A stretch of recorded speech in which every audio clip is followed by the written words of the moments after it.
All right, it's still good morning, Nigeria, on the network service of the NTA. To begin our conversation on consumer credit scheme, let's see this background report put together by our correspondent, Abdusalam Jibril. All over the world, public credit guarantee schemes, CGS, are a common form of government intervention to unlock finance for small and medium enterprises as well as individuals. According to the World Bank, more than half of all countries have a CGS for small and medium enterprises and citizens, and the number is growing.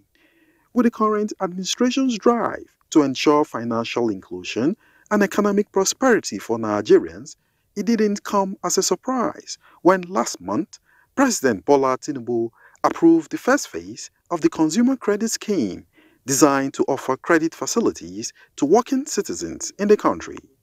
The president says the initiative would be implemented in stages, beginning with civil service members and subsequently to the general public. The president notes that the scheme aims to make consumer credit accessible and empower economically active citizens by assessing goods and services upfront and paying responsibly over time. The scheme facilitates crucial purchases such as vehicles, education, and healthcare. Following the approval for the takeoff of the first phase of the scheme, the Nigerian Consumer Credit Corporation, Credit Corp, saddled with the responsibility of overseeing the scheme, has opened a website to encourage Nigerians to register loans for important purchases. Credit Corp says so far, about 1.6 million Nigerians has applied for credit under its scheme, providing extensive personal and financial information to support their request. While the scheme is currently meant for working Nigerians, how soon will it be available for the generality of the public? Are there any collateral required in assessing the credit? What impact will the scheme have in the short, medium, and long term on the country's economy? These are just some of the issues guests on the program will be speaking to shortly.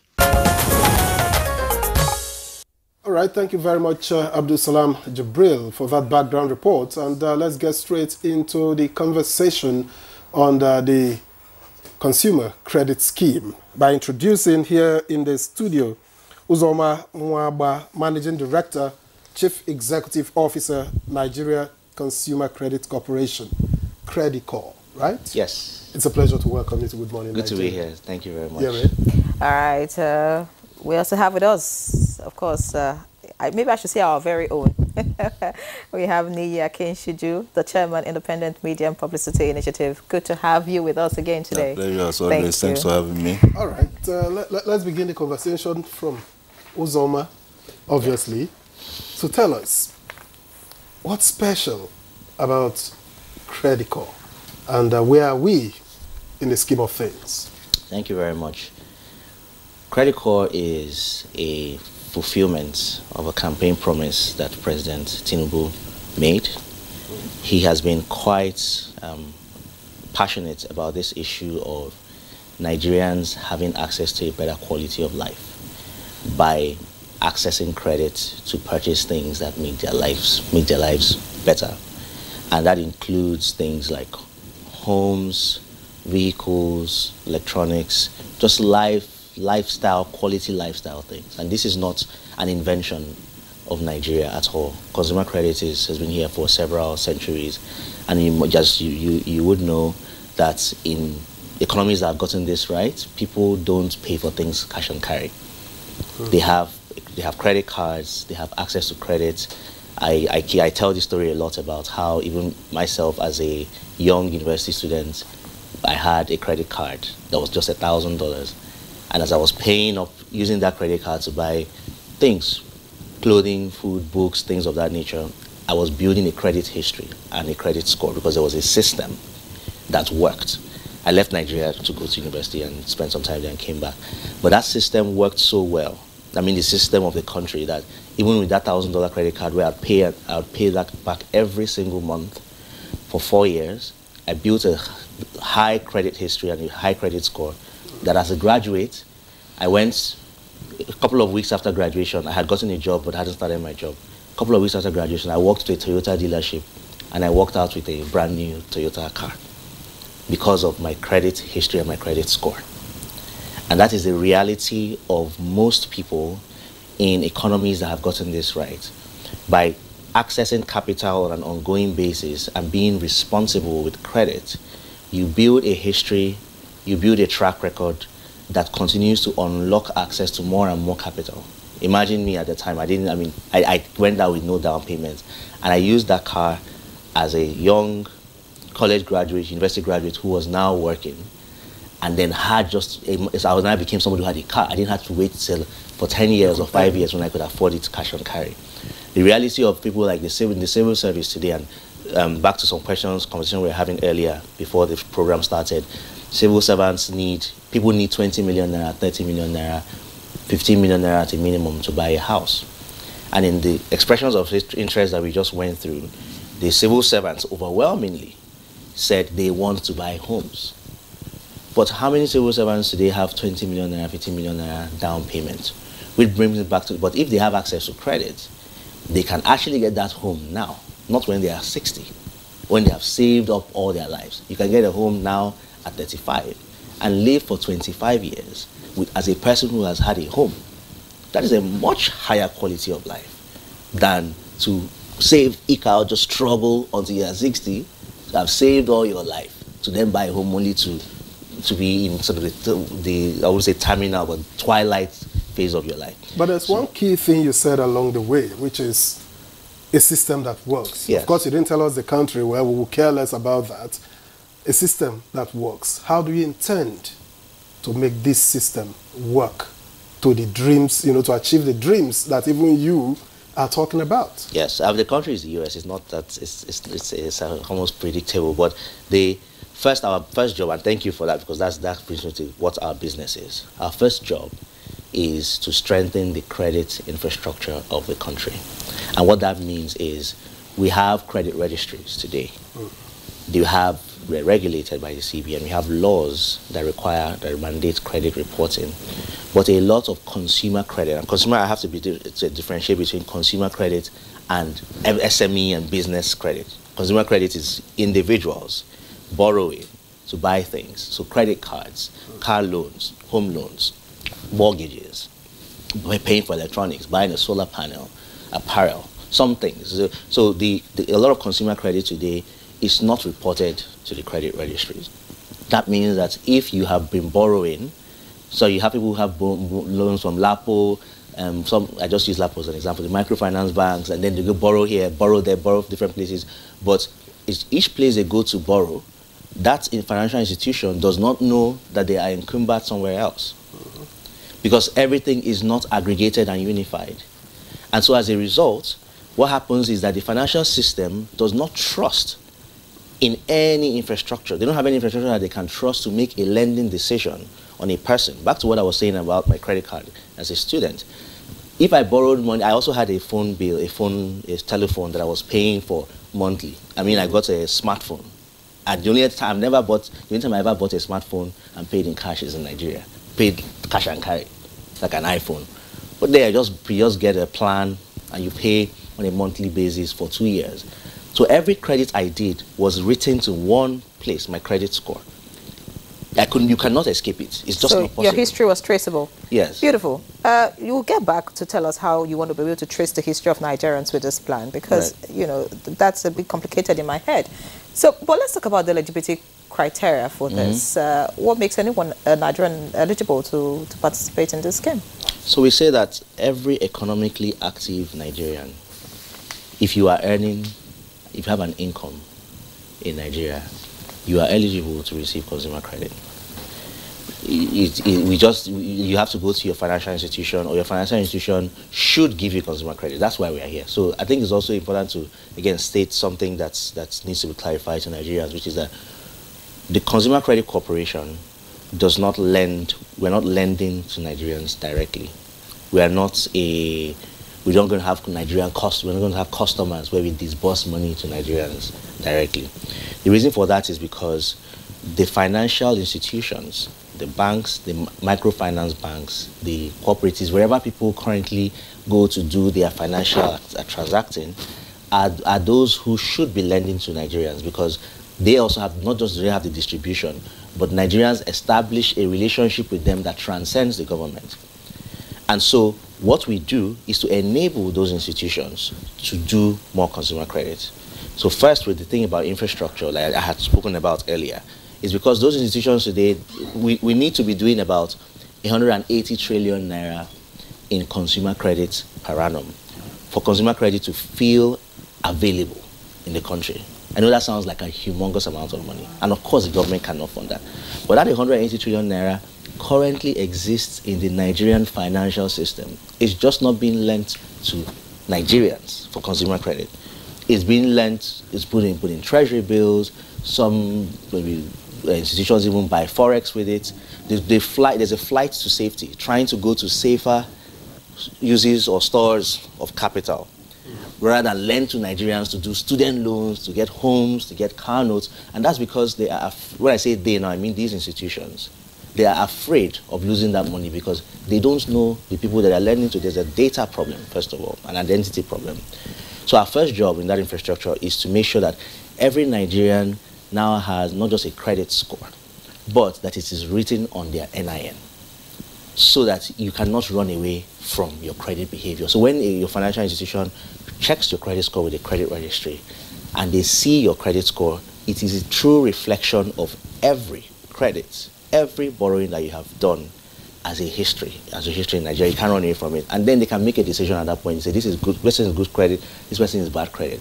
Once they feel that comfort, the 180 trillion naira looking for will go away from all these flights to safety and start lending to Nigerians, actually. Don't you think that the reason why Nigerians are not benefiting from credit at the moment is not basically because the financial institutions are looking for safety, but because the average Nigerian cannot meet up with the requirements of these financial institutions, as well as the interest rates? So how would this be different?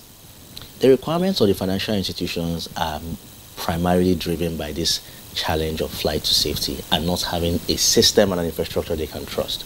So when you say the requirement, they say bring collateral, bring 7 years of 40% equity down payment or whatever.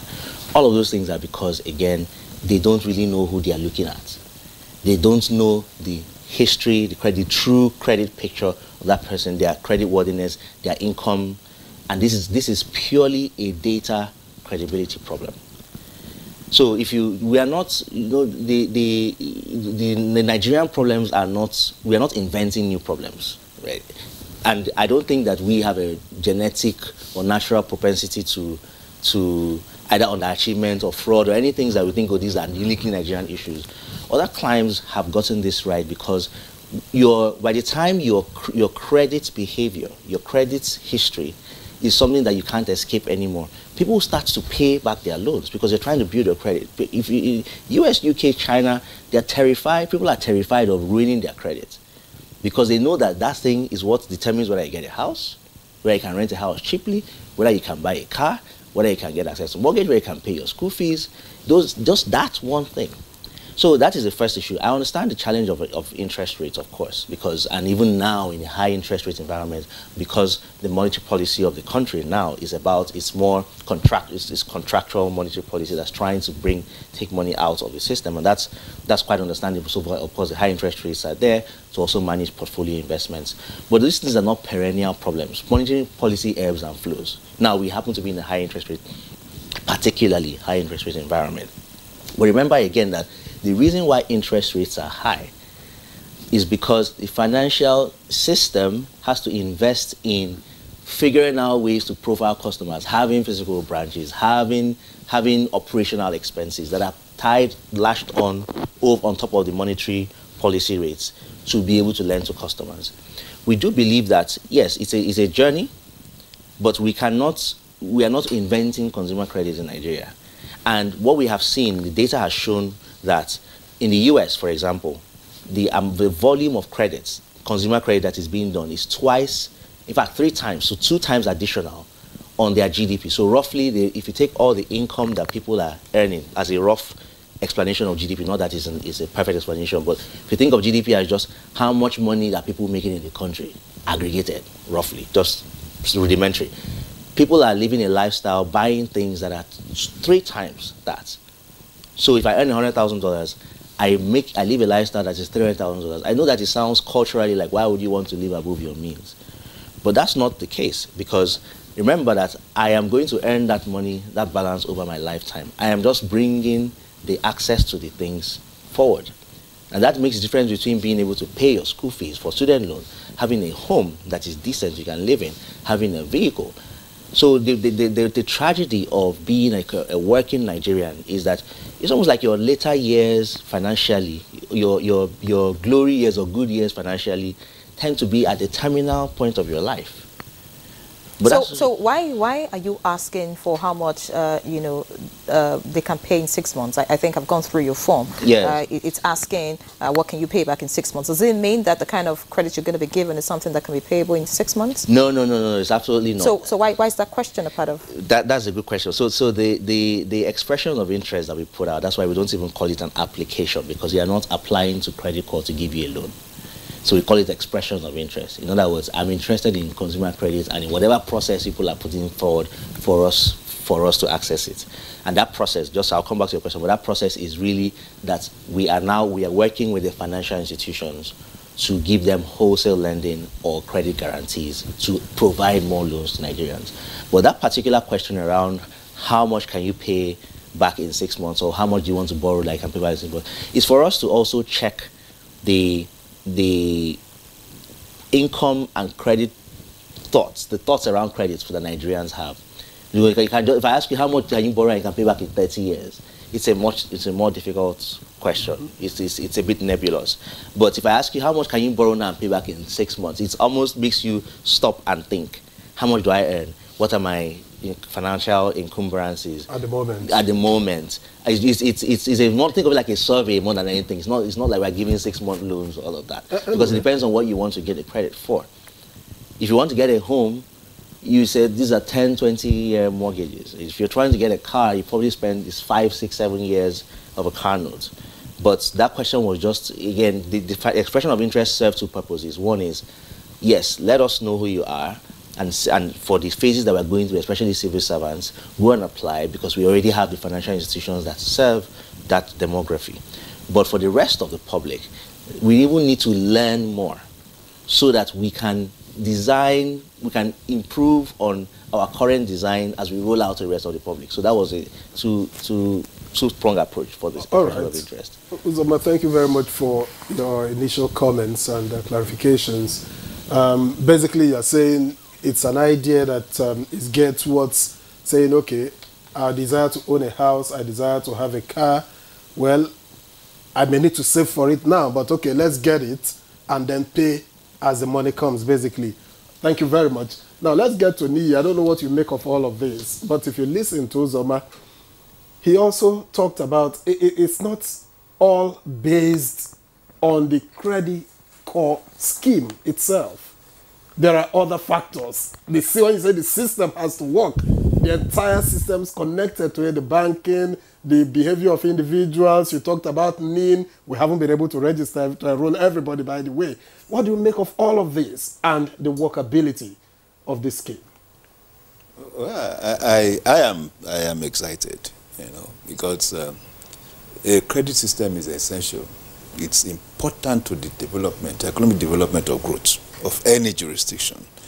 And if we're talking about the lag in the growth of Nigeria's economy, it is because we don't have a worthy credit system. It is good that this administration is attending, to consumer credit, because consumer credit is not available in the formal hemisphere, as it were, but in the informal and perhaps quasi-formal. If you've interacted with the lending apps, that's a form of consumer credit. But again, when you now consider the kind of interest rate you have to pay, when you are interfacing with the lending apps, you'll be talking about 40%, 50%.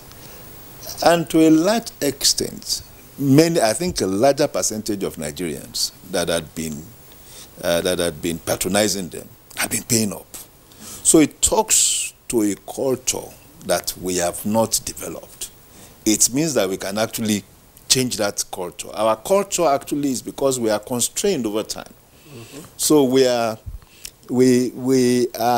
made to believe that we need to save before we acquire. And in doing that too, we slow the pace of our economic growth.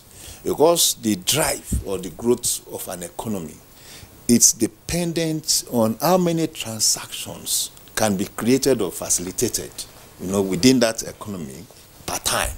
So where you have 2 million transactions, and I'm talking about effective transaction where you exchange goods and services. For every of those are transactions. Of course, for every transaction, there's always a dividend deriving from it. So if you have just 2 million per time, let's say in a month, what you will earn from those transactions will be different from if you are able to facilitate 3 million, 4 million.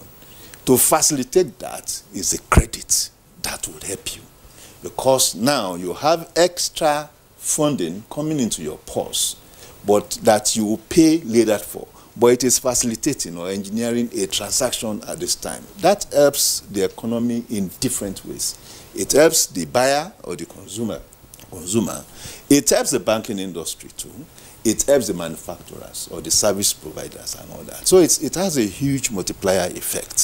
So how it will work is because this is coming into play. And the fact that is the government that is driving it would also show that there will be some bit of subsidy to it.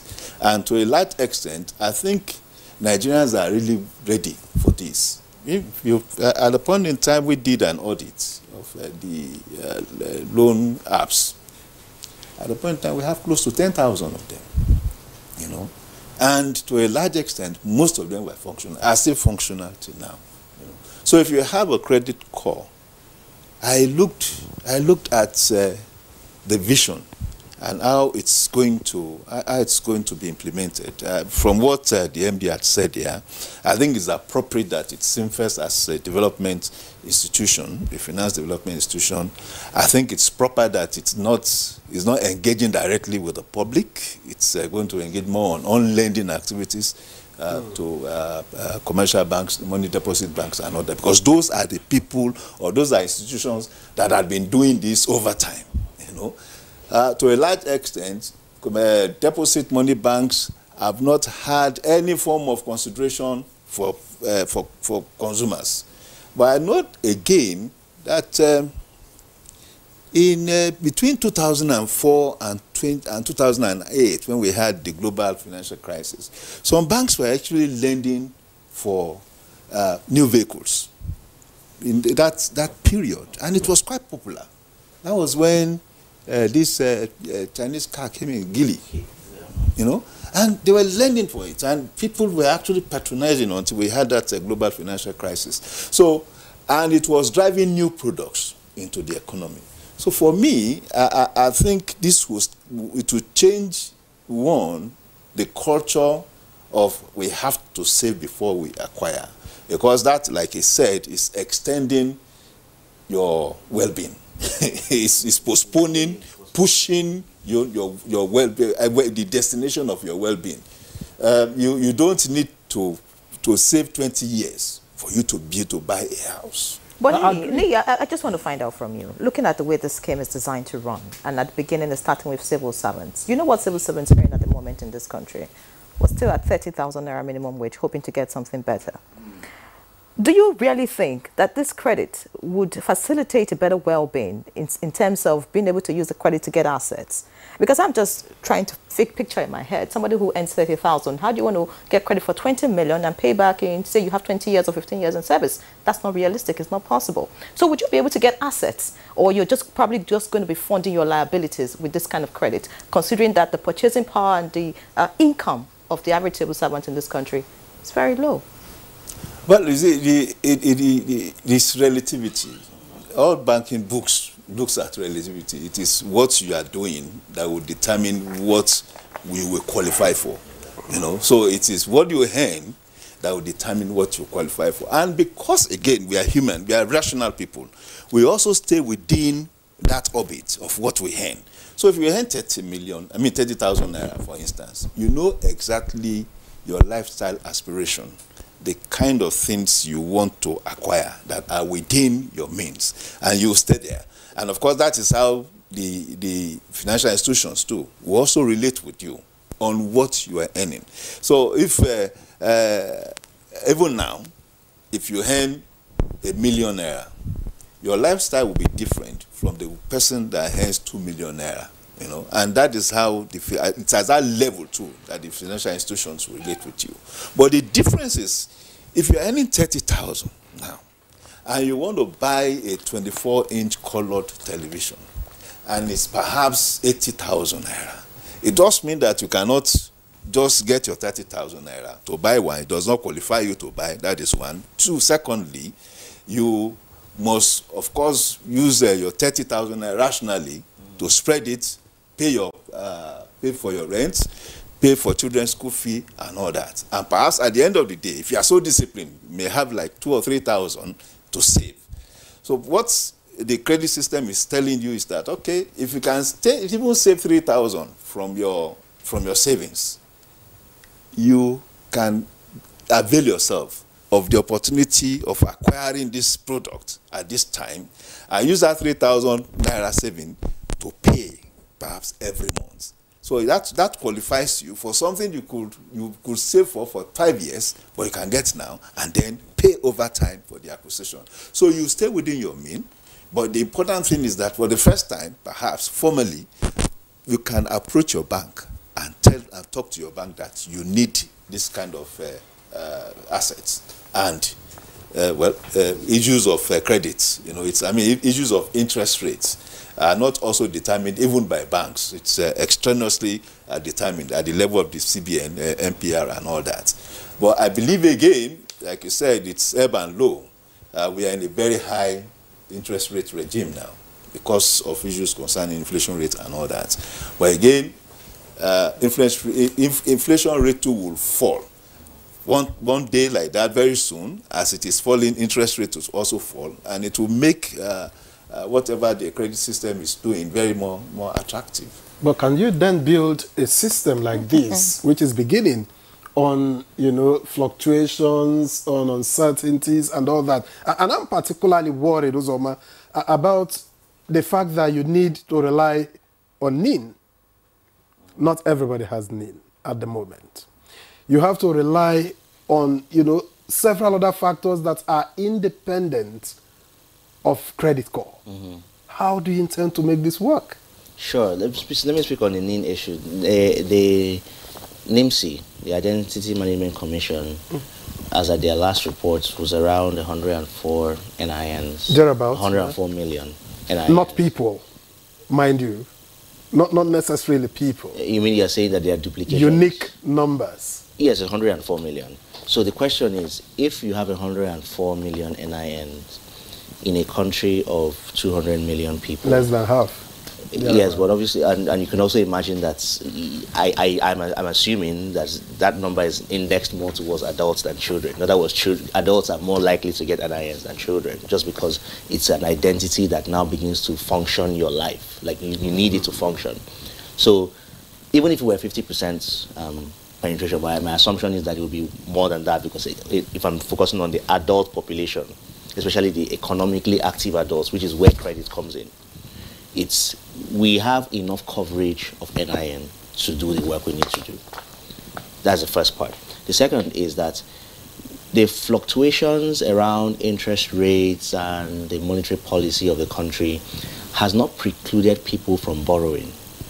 There's actually a high borrowing rate in this country. The expert talked about the loan apps that he audited. There's a significant amount of borrowing that goes on in the country, and it's at even higher interest rates because there is no credit system that, one, brings everybody together to compete on those rates. So the loan apps can decide to charge 200%, 300% interest rates. Which is why people don't pay, and they keep calling all sorts of people. Exactly. And the reason for that is because this thing is not regulated enough. There's obviously regulation around credit. There's a lot of obviously regulation around credit reporting, but some of these sharks get into predatory lending, taking advantage of people. That's because they can afford to do that under the table.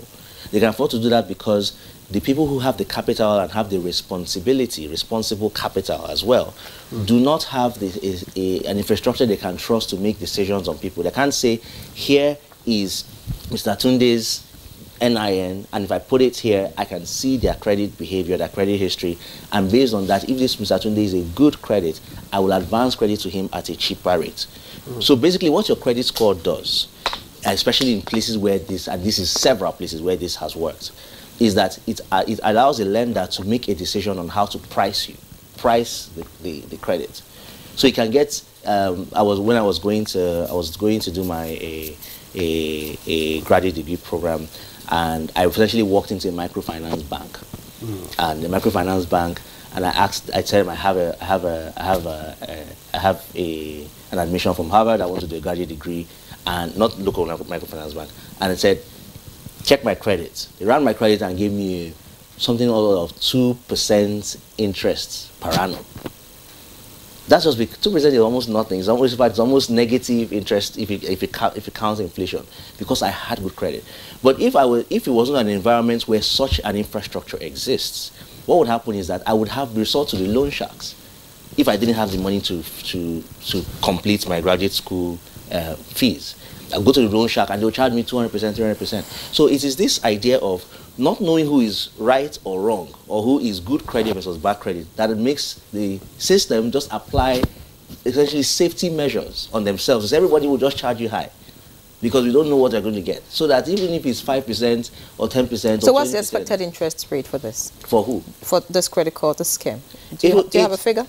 Well, it's still going to depend on, again, the interest rate environment. But what we are doing with our wholesale lending is that we're making it significantly competitive for the financial institutions. What that means is that if financial institutions today will borrow money at 30% from other financial institutions, because you know that everybody who lends, most people who lend either use depositors' funds, that's for the commercial banks that actually mobilize deposits, or they borrow money from other financial institutions to lend. So if they borrow money today, the interbank rate is 30%, for example. That means if a financial institution wants to borrow money from another financial institution, they borrow it at 30% per annum. So imagine you borrow at 30% per annum, then you add your own spread, because you have to make a profit. So you end up lending, let's say, to Nigerians at 45%.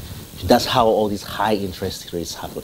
Yeah. But if we have our own capital, and we say we are going to stick to, say, the monetary policy rate, because we don't want to, again, reverse or compete against the economic monetary policy of the country, except if we have special considerations to do that, and that's a different conversation. But if we say we even keep to the monetary policy rate, we give it to the barest minimum of monetary policy rates, and if it's 20%, for example, we say, okay, fine.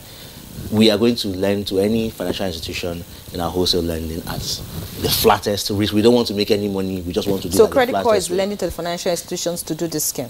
Yes, that is our wholesale. Where is Credit Corp getting the money from? Oh, that's a good question. So first, we have money that has been allocated by the government, the federal government. Okay, since the government program. Yes, to Credit Corp, and that is we use it for our wholesale lending and our guarantees. And to explain the wholesale, and I think that's clear enough. But how much is this? At the current appropriation is 100 billion naira. Okay. But from the federal government. Yes, from the federal government. The 2024 Appropriation Act is 100 billion naira for Credit Corp in the 2024 Appropriation Act. And we even are growing. We have a lot of things in place we're doing to grow that capital, because there's interest as well, not just from locally, but even from the international community, to say, if you can get this infrastructure right, it's going to be one of the most impactful and most transformative things for the country and for this government. And so there's increasing interest and support. You say, if we can maybe bring more capital or provide more technical assistance that can allow the Credit Corp to do this work of, one, getting the infrastructure right. That's the most important thing, because again, the government cannot fund consumer credit in a way that is even remotely enough. You just can't do it. We need 180 trillion. What's our national budget? That's out of the question. What is important is that we remove structural barriers, which is why I keep talking about this issue of infrastructure and, of course, this issue about the environment, interest rate environments. To remove those barriers that allow the financial system itself to bring out that capital that is putting in treasury bills, is putting in government bonds, and is putting in FX, and is doing all this. They should bring that out and lend to the Nigerians and have an actual impactful credit system. You know, Uzoma, an average Nigerian listening to you at this point, and you saying the government has budgeted a certain amount at the moment, you know, for this credit card, will be wondering why the interest rate should not be like, say, single digit, or you know, you talked about your experience a while ago and said 2%, for example. I mean, that's really nice. You want to jump at that. So if the aim of the government with this credit card is to improve the lives of Nigerians, then you would expect that, I mean, the interest rate should just be something really very minimal, like single digit. Why are you not considering that? Why are you wanting to go back to financial institutions to now also determine what the interest rate will be on this? Because you see, the challenge we've had with a lot of government initiatives is this issue of sustainability. Eventually, the interest rates will get there. But it wouldn't get there. We don't want a one-time interventionist activity where you just take this little shot in the arm, like an injection, and say, oh, here you go. Here's 100 billion, 200 billion, whatever. We'll crash it. We just give it away for free. And then we're all gone. We are here to fix a system, something that outlives this government. And that means that, like I said, the government cannot fund consumer credit. It's just not, is a non-starter. The financial system has to fund consumer credit. So what we are doing is to say we will work with the financial system. Everything that has to do with interest rate is back to this issue of, one, of course, the monetary policy of the country, but secondly is the issue of infrastructure and trust. That because the financial system does not know who to give their capital versus not, because there is no infrastructure that provides that level of visibility that can be depended on to lend. They're flying away from consumer credit. The moment there's enough capital pursuing consumer credit, prices will drop. It's like everything else. It's like, I mean, think about, I mean, this is way a completely unrelated example, but why did the prices for flights to London drop recently? Because you then there was a crowding in, essentially, of flights that were from airports, and that crowding in of how many flights, additional flights per day, that was very adamant about saying we want to make it more accessible to Nigerians, crash the prices. So we are not worried about the credit eventually becoming cheaper. Okay. What we don't want to do is to have this shot in the arm thing where we just come distribute money and then leave. Then we will not fix it. Our biggest job is to get a system fixed, and it's a harder job, but we'll do it. All right. Thank you very much, Uzoma. I understand that our guest in Kanu, Professor Youa Ango, who is a professor of finance and entrepreneurship. He is also Deputy Vice Chancellor Academics at the Kaduna State University. It's a pleasure to welcome you, Prof, to Good Morning Nigeria.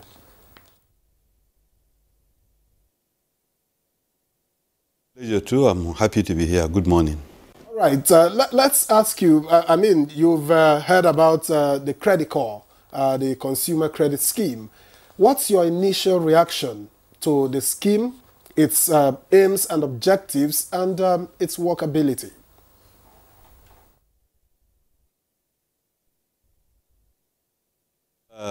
Unfortunately, I couldn't follow you earlier, but from what I have read and of the scheme, I think we're trying to bring in a system for consumer credit, whereby in a way we are transforming our economy and making it more styled like the Western economies, you know, because in the West, typically everybody, you get everything through credit, but that is not the tradition here.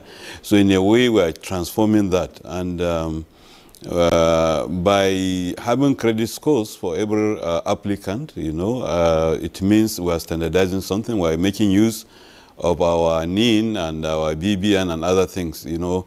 That is very good. But the concerns have been, from what I've heard so far from your questions, the concerns are there, you know, major concerns, of course, the cost of this. And then if you look at the amount of salaries that we have in Nigeria, especially we are talking about public sector employees. That is the first phase that we're starting with.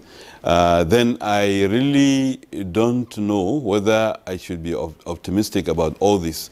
I believe it's a good thing to start something, you know, and streamline along the way global economies are moving.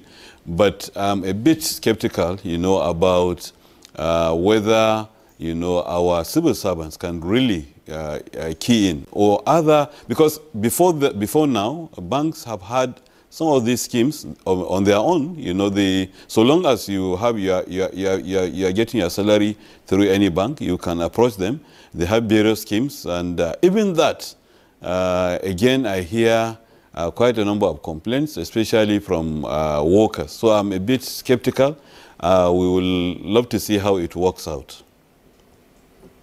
Much for your opening comment. We'll definitely come back to you, but I'd like to find out what Niyi Akinshiju's perception of this scheme is, considering what Uzoma just told us about the fact that 100 billion, you said, for for this year, and that it's lending to financial institutions. Is it not some kind of business?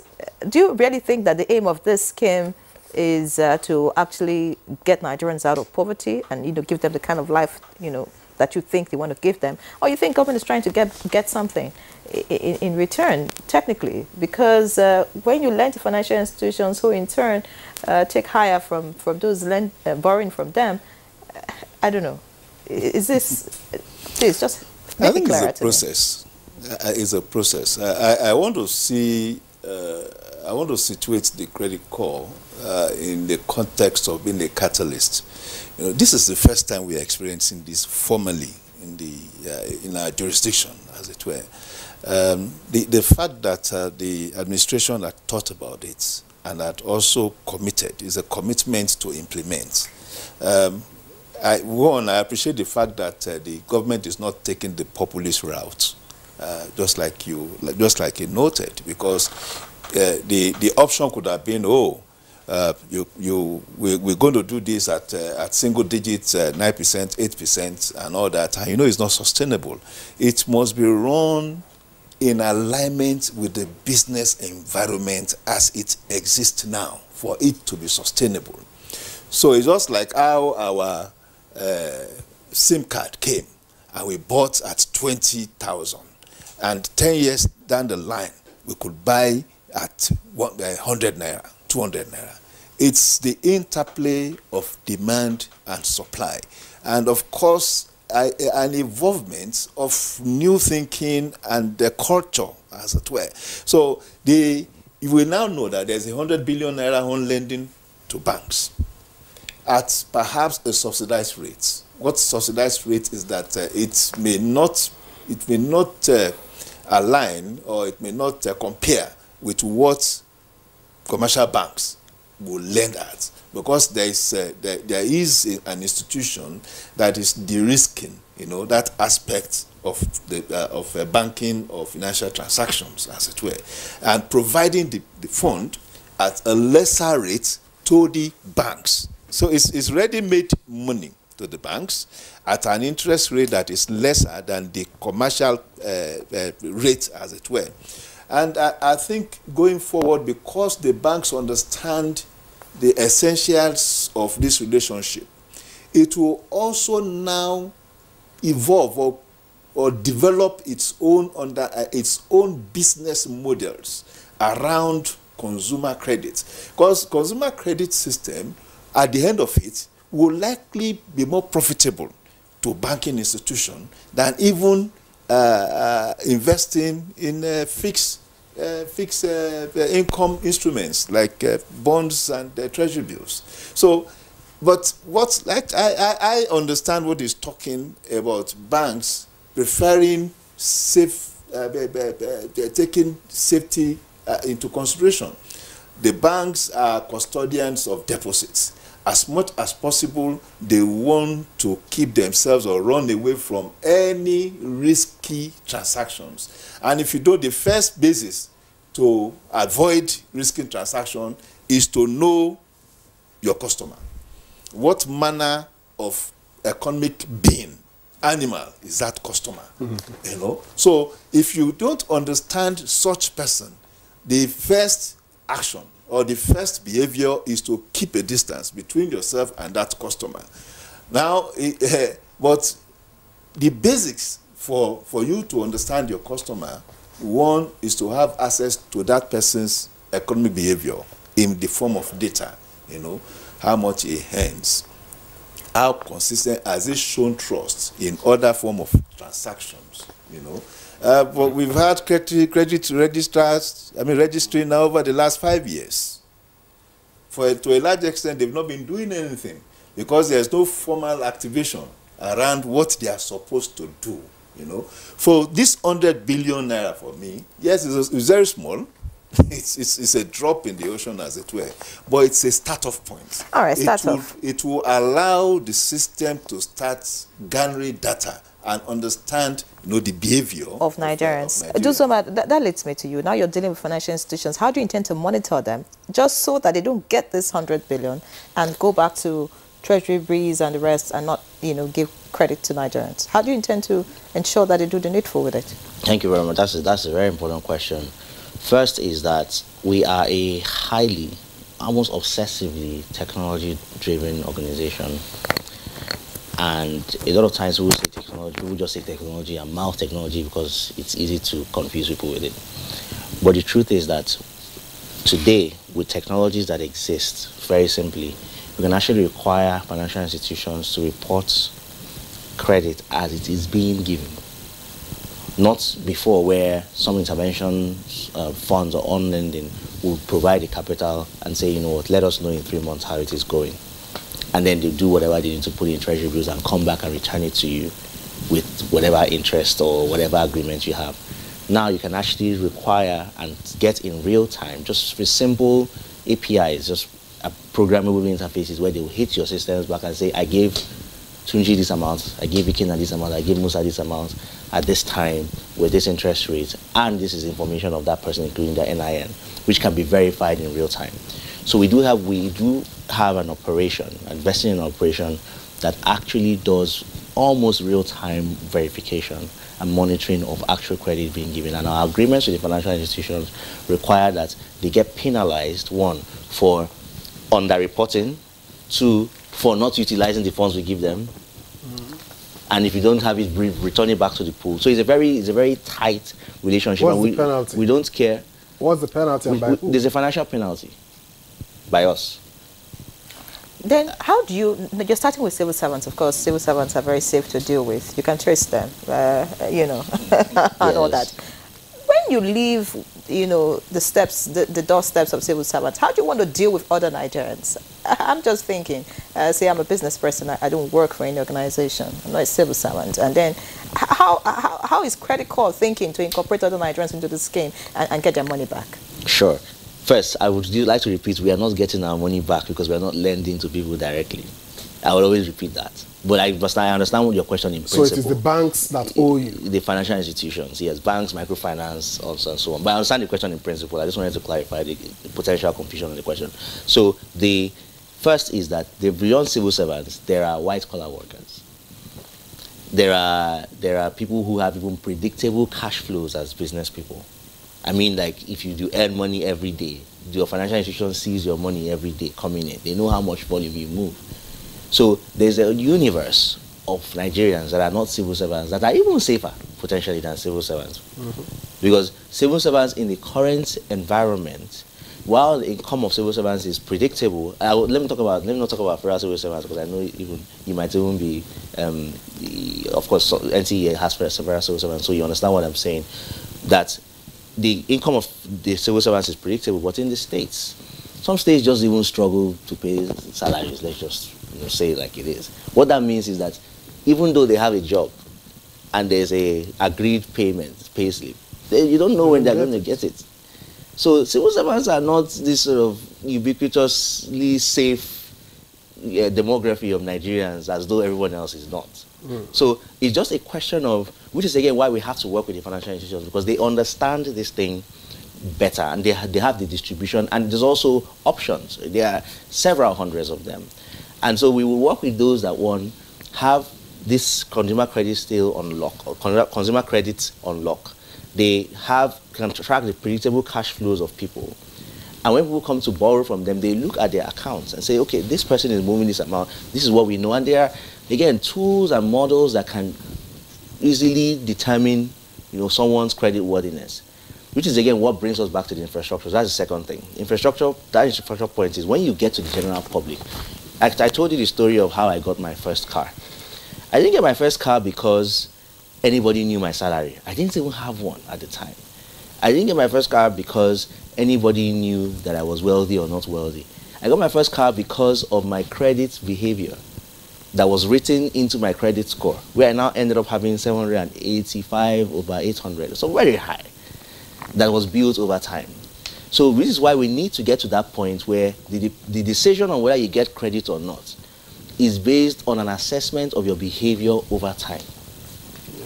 And the financial institutions will just lend to you because they know of how you behaved. Because there's a system they can go and check that they can trust. And that system is a true representation of who you are from a credit standpoint. Now, from this credit card, can someone participate, or if you like, get facility multiple times? Say you get credit with this first tranche, for example.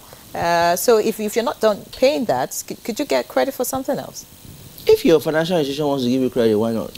If they make an assessment of your credit, well, you're probably unlikely to get it, because unless you, if I took back to the earlier conversation we had around 30,000 naira, if I earn 30,000 naira and I want to buy a television and it costs, in theory, 80, I don't think that there's an 80,000 naira TV now, but in theory, it costs 80,000 naira, and I borrow, instead of trying to buy a television, and let's say I decide I just want to buy a phone, or a standing fan. Or a standing fan that is significantly cheaper.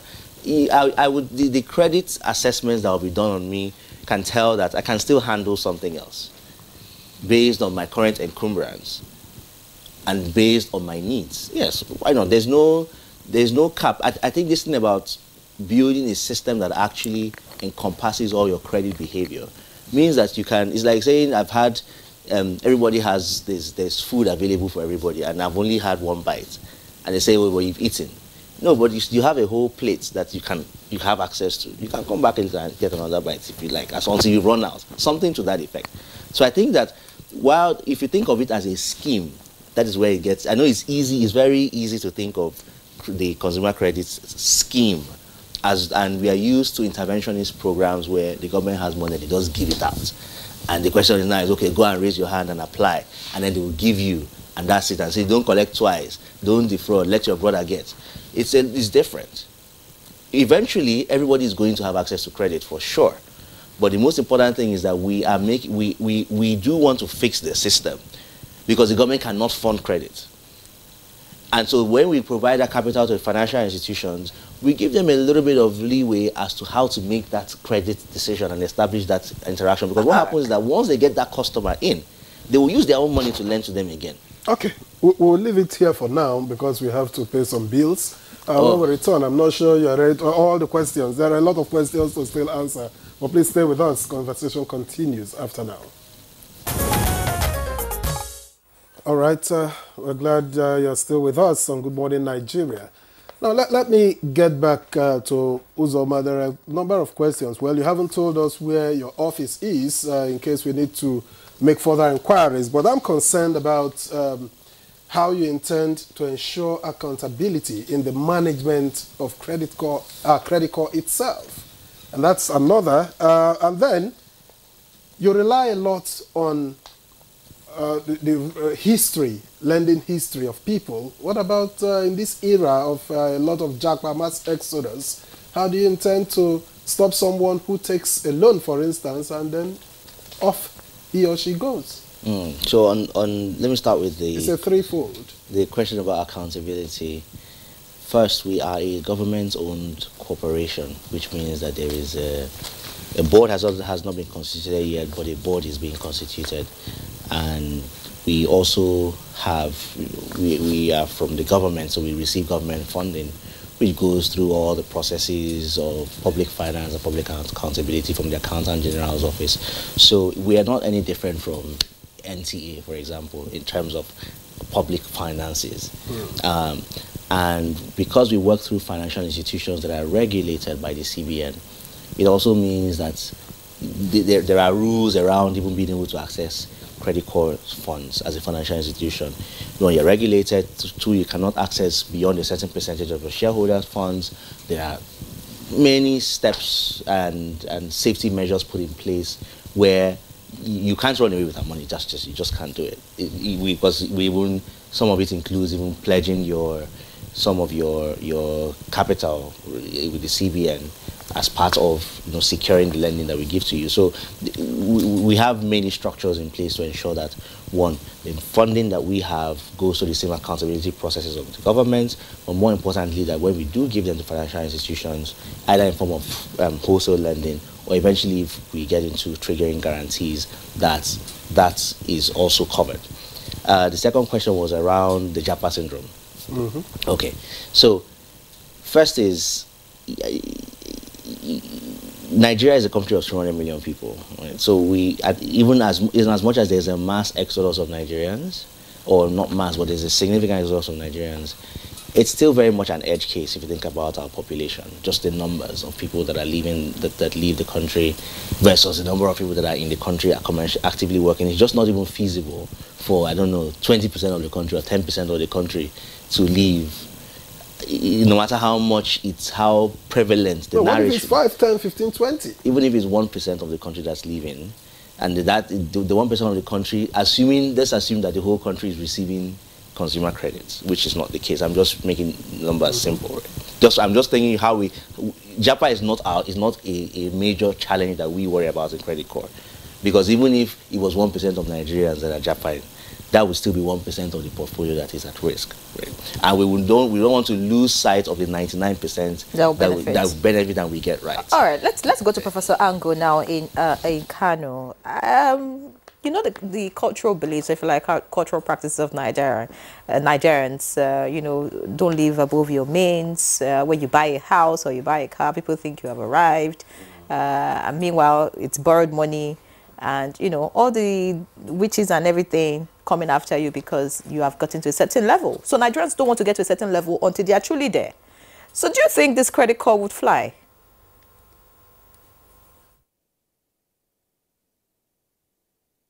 Earlier, I'm cautiously optimistic. I'm not too optimistic. I know, for example, that, like you said, the culture of Nigerians is normally, even Nigerians abroad, they find it difficult sometimes to key into the total credit system they have over there. A Nigerian will go into a mortgage and will want to get out of it as quickly as possible. That is the typical Nigerian, even in the Western world. They will rather own whatever they have.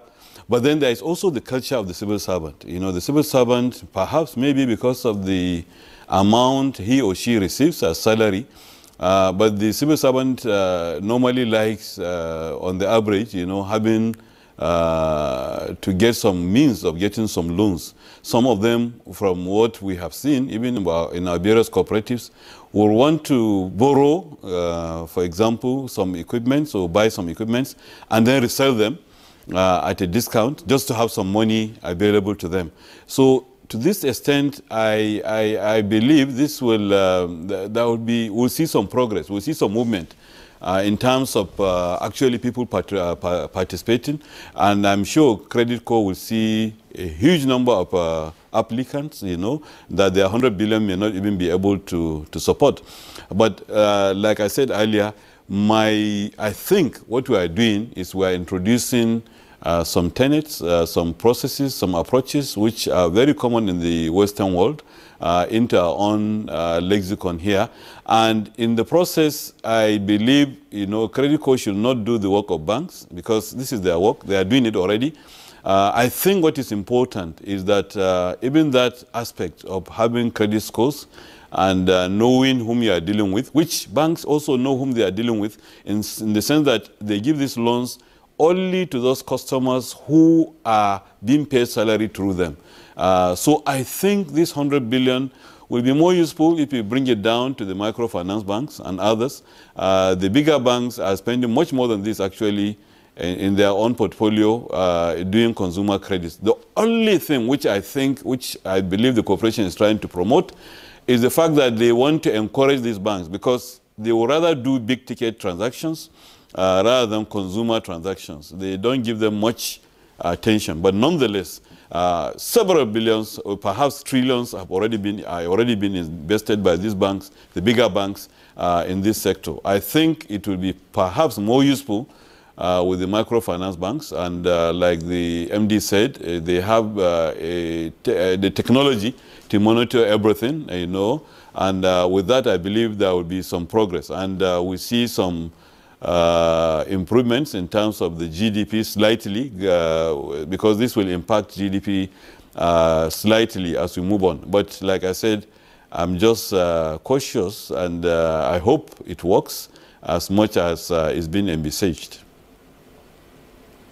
Back here in the studio with Niyi, we are getting towards the finish line of the program. You are a bit more optimistic than Professor Ango is, but there are still questions I'm sure you will find a bit difficult. For instance, how are you going to... I have talked about Uzoma trying to provide an answer, but how do you deal with people who maybe don't have credit history? But first-time offenders, you can't afford 1, 2, 3, 4, 5, 10, 20 first-time offenders. How much is 100 billion? Why I am optimistic, why I am excited, is that we are opening up a new economic universe within the Nigerian jurisdiction. It is not as if consumer credit is new. It's not new. We have those transactions even now in their millions, but they are not formally within the financial institution universe. And we need that in that universe, because that is the universe that is responsible, one, for consumer engagement. And that if we don't have credit, consumer credit, there is no way our economy will drive. Before we got into the studio, we were talking about how would this multiply and impact the larger Nigerian economy. Because when you give credit, it does mean that you are increasing propensity for consumption. When you increase propensity for consumption, it means that the inventory at the level of the warehouses of manufacturers and goods providers are also moving out fast. And as goods are moving out fast, it also means that production capacity would increase. When production capacity increases, it does also mean that plants would expand. When plants expand, it means that jobs will be created. So it is a multiplier cyclical thing. And to that extent, it is not as if it is 100 billion that will do this magic. It means that it is 100 billion, when properly managed, that will trigger that process. And the process for me is to have eventually commercial banks actively engaged in consumer crediting. You know, so when we are able to achieve that, all this we are talking about would be minimum, because the commercial banks over the years understand these transactions and how it should go. In fact, the safety measures that they should put in place will be there. But we need the credit system to impact not just the consumer, as it were, but the larger economy going forward. All right, many thanks, Niyi. Larger economy going forward. And so the question will now be to you, Uzoma. How do you want to ensure even spread? That's always an issue. Equal number in the north, in the south. I mean, everybody benefiting. You know, that it's not tilted. You know, certain part of the country benefiting more from this credit core and all of that. How do you intend to monitor that? Yes, the credit core is here for all Nigerians, first of all. So even in our choice of financial institutions to partner with, we are very conscious of ensuring that there is evenness of spread. That is why beyond the commercial banks and deposit money banks, we are heavy on the microfinance banks, because they are very close to the people. And being very close to the people means that we have also many options. There are about close to 800 or so microfinance institutions in the country. And those are all available to be part of, be participating financial institutions in our wholesale lending and our credit guarantees. I remember because I talked about seeing in real time the lending that is happening. We literally have dashboards that show the spread of our credits and when they're being distributed, just the same way that you had dashboards that you must have received printed or as part of booking this interview to see even the spread of information around the expressions of interest. So we can see what's happening in real time is my point. And when there are gaps, we obviously then engage more institutions or engage more partners to make sure that we fill those gaps in terms of spread. We are accountable to the Nigerian public. We will be obviously audited by the government and even accountable to the National Assembly. So we are very conscious of this particular problem, or not problem, but this particular point of ensuring that there's accountability and evenness in access. How do we get to you if we have to reach you physically? Well, we have, our office is currently, our shareholder is MOFI, the Ministry of Finance Incorporated, and the office is at the Central Business District. But I think the best way to actually get to us is to go on the website, creditcorp.ng. Because if you go there, you not only get information you need, but you see even our office information, the number to call, and every information you need. And as we get our permanent office, it will also be updated there as well on the website. So it's credicorp.ng, creditcorp.ng. All right, so let's go to Kano now. Professor Ango, I would like to hear your final thoughts about rounding off the conversation. Your thoughts about this scheme and then all that Uzoma has said about it.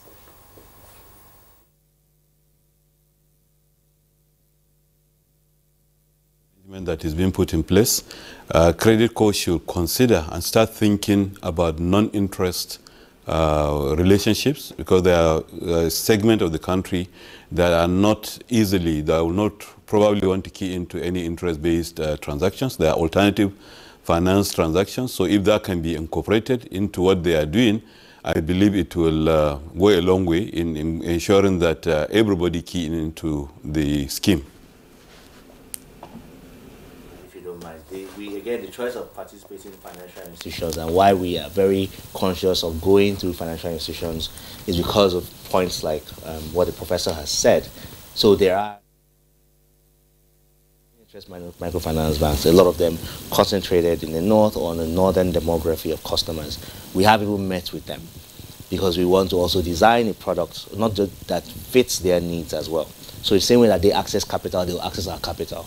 And the same way that they do the lending that is non-interest lending, alternative lending, they do that as well. So we are quite conscious of these different demographics. We even have people on our team who have specialists in non-interest. This 1.6 million people that have so far indicated interest, what's the ratio, male to female? Why did you ask that question? I just want to know. So if you're gender sensitive and if this is good. No, I'm definitely gender sensitive. I have but that doesn't depend on Credit Corp. The question is that you won't like the answer, that's it. So why are you not telling us? The pie chart, the circular chart. Oh my goodness. So give my paper. Thank you. Yeah, we have 26% women indicating interest and 74% male showing interest. Well, let me tell you why. There's a reason. The reason for that, yes. Clearly, it's not Credit Corp's. We put out an expression of interest, and people applied. So what we have learned and how we're resolving that is that women. We find that there was a public expression of interest. People went on a website and they applied, and we've now seen that a lot of times for programs like this, and I've done some of them in the past, when we then go on the field with field agents and go to engage people directly, especially in the north where you have women agents go and engage immediate agents in their homes, or women even in not necessarily in the north go and engage market women, traders, artisans. Then they also get their information and it raises the numbers. So this was as at the first week or so of the application process. Now it's evening out at about 40-60. So women 40%, men 60%. How much can one get per time? The maximum that an individual, everybody is starting on the same pedestal, I want to believe. You don't have a history of anybody as you're beginning. Mm-hmm. So how much max can one get per time? It still depends on your income, but the maximum request that we've seen, so the average request we've seen from the expression of interest has been about 1 million. Yes, again, it's expression of interest. You say what you want to say. Build a house. 1 million, you mean what people can pay in 6 months? Yes, that's what that's you the mean. question. Yes. That's what you mean. Because initially, initially you said that a lot of people indicated interest to buy a house or buy a car. Right. So the 1 million is what they can pay in 6 months. Asking that question, yes. So the request was, they said the question was, what if you wanted to borrow money now and pay in 6 months? What would you borrow? That's 6 months. But the banks are not going to work with the 6 months. No. That's purely a survey question. Closing remarks in 30 seconds, 1 minute. I think it's good we give this an opportunity, and my appeal really would be to the commercial banks and the microfinance bank to also latch onto this and be, independently, drive consumer credit. It's important for our economy. All right, thank you so much, Niyi Akinsuju, Chairman, Independent Media and Policy Initiative. Welcome. Thank you for joining us. A pleasure as always. Thanks so much. Chief Executive Officer and Managing Director, Nigeria Consumer Credit Corporation, Credicor. It's been a pleasure having you on the program. Pleasure. And not forgetting in Kano, Professor Youa Ango, Deputy Vice Chancellor Academics at the Kaduna State University. Thank you very much. We are glad you could join us eventually. Thank you. All right, Uzoma, just before we go, my final thought, I think you should keep your eyes on the figures as regards men and women, those that will eventually benefit at the end of the day. I'm going to take you up the next time you come. I'm Ian Ray John. Enjoy your weekend. Okay, let me join the women's rights activists in thanking you for joining us. We'll see you again on Monday. Enjoy your weekend.